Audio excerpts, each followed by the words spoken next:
Se los contábamos, Myanmar cumple un año desde el golpe de Estado que vivió. Siguen sumidos en la pobreza, no se sabe cuándo se va a llegar a la democracia. ¿Qué es lo que está pasando en un país además sumido por la pobreza? Se lo vamos a preguntar a Raúl Sor, quien está ya en contacto con nosotros. ¿Cómo estás, Raúl? Buenas noches.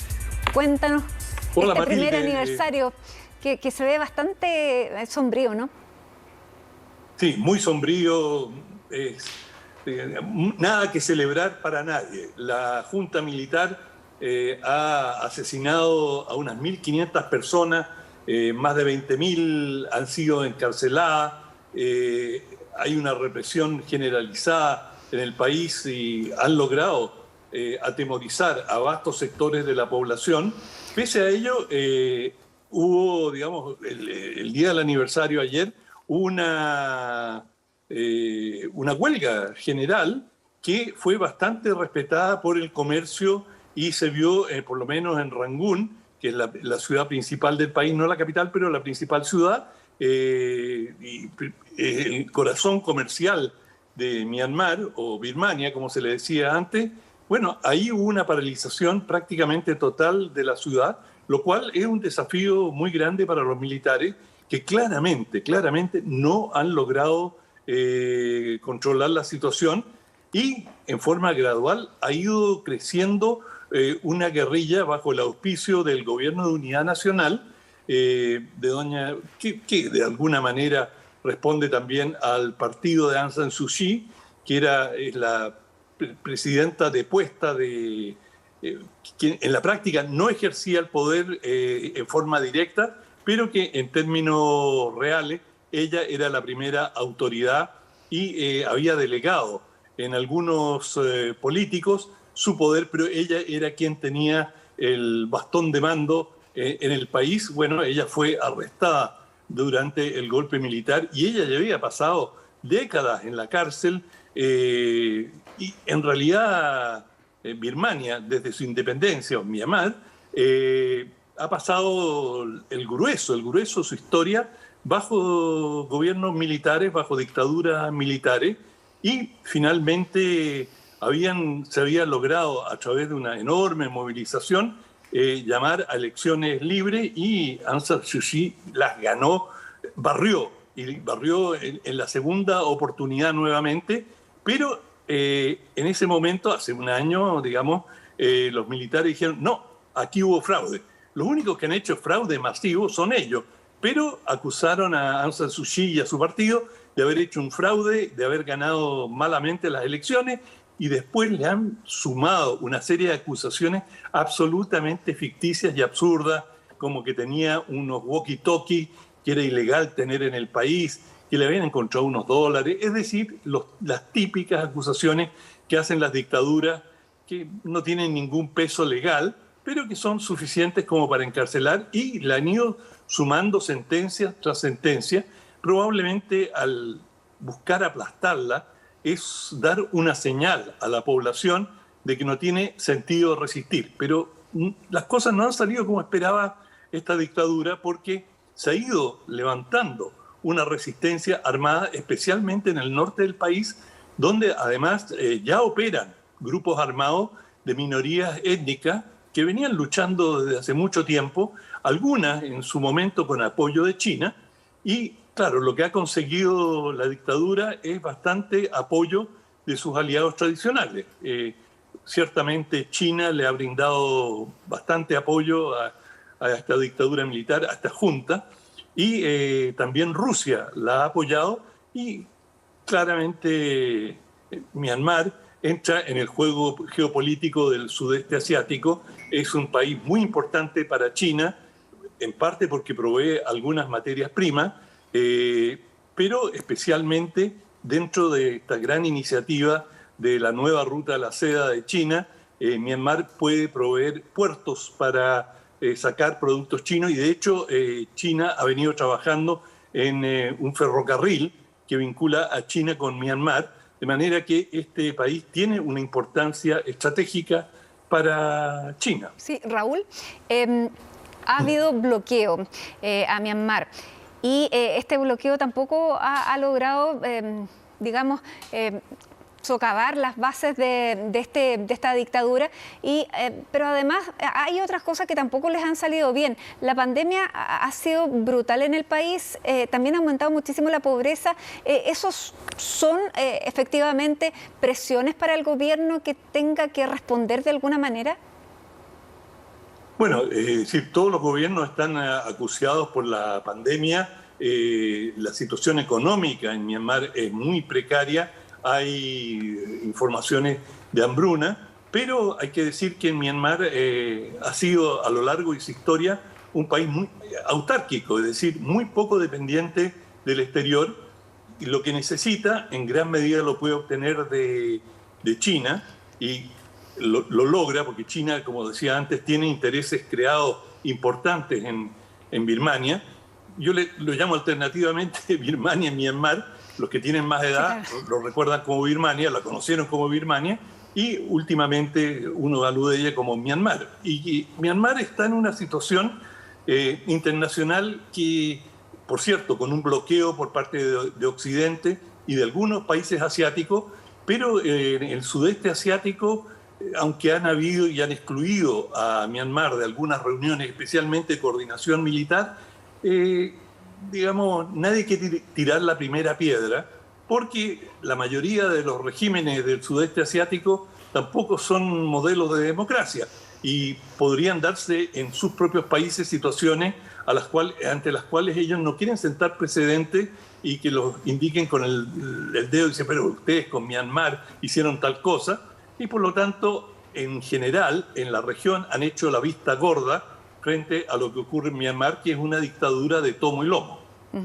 Ahora, frente a este escenario, se ve un panorama bastante sombrío si pensamos en cómo se restablece una democracia con toda la tradición que hay de golpes y de regímenes autoritarios en Myanmar. Tienes toda la razón, Matilde. El futuro es bastante oscuro.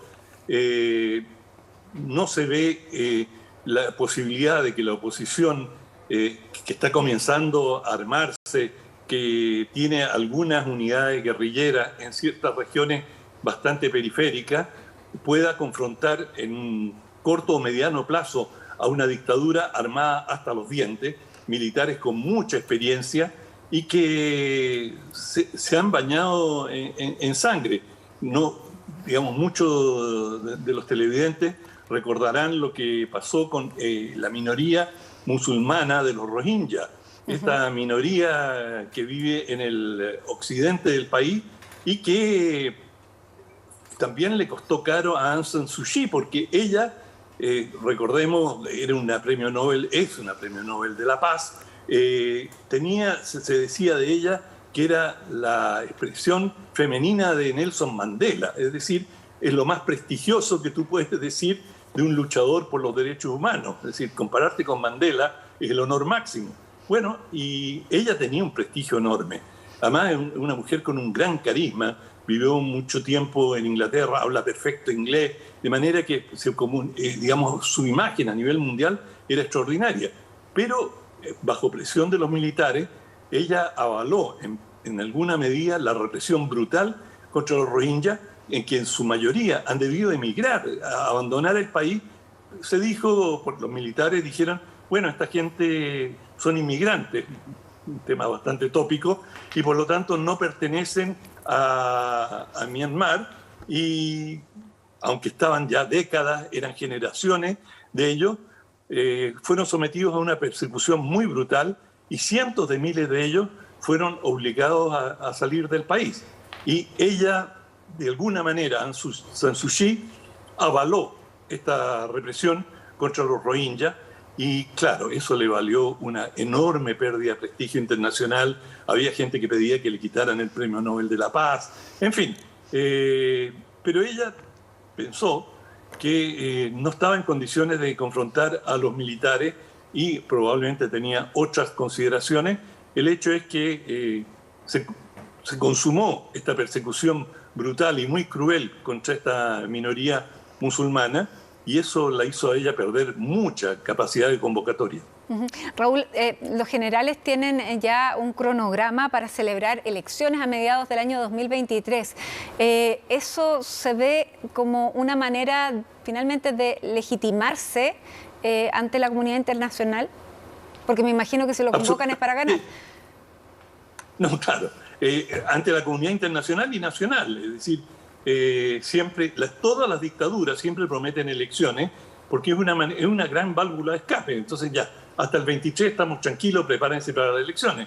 Pero no hay ninguna razón para pensar que si no respetaron elecciones en las que fueron barridos, es decir, el repudio a los militares en Myanmar fue absoluto y la victoria de Aung San Suu Kyi fue, pero tremenda. Si no respetaron eso, no hay ninguna garantía que lo van a respetar en el 23 ni en el 25 y por eso mucha gente en la desesperanza ha buscado una salida armada, que también se ve muy difícil de conseguir siempre que los militares se mantengan unidos y mantengan, como les gusta decir a ellos, la unidad granítica.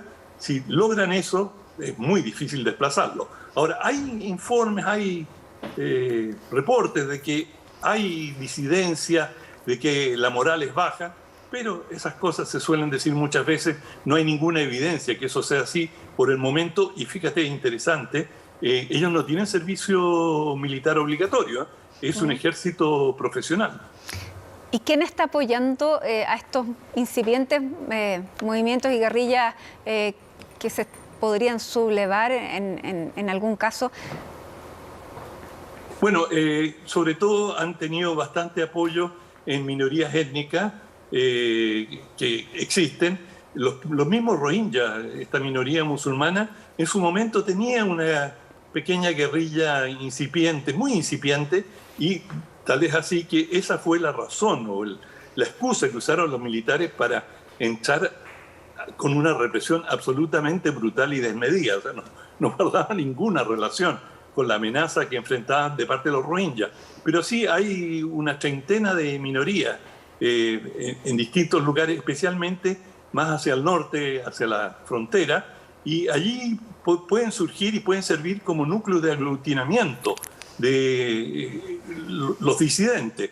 Pero finalmente es claro que la salida va a tener que ser política, o sea, nadie espera que allí haya una guerra prolongada al estilo que lideró Mao Zedong contra el Kuomintang en China. No, acá lo más probable es que se logre una acumulación de fuerza por parte de los disidentes que logren generar algún grado de ingobernabilidad y que eso lleve nuevamente a negociaciones, pero los militares, aunque vuelvan a los cuarteles, así como están las cosas, van a retener una gran cuota de poder.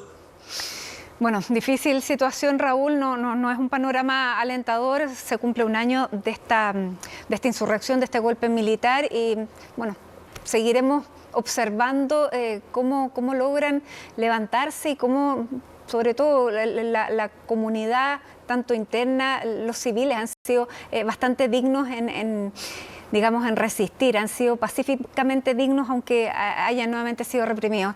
Muchas gracias por el análisis, por llevarnos a otros tópicos que no analizamos habitualmente y por cierto que mañana te tenemos con otro tema. Vale, hasta mañana, chao. Chao Raúl, gracias.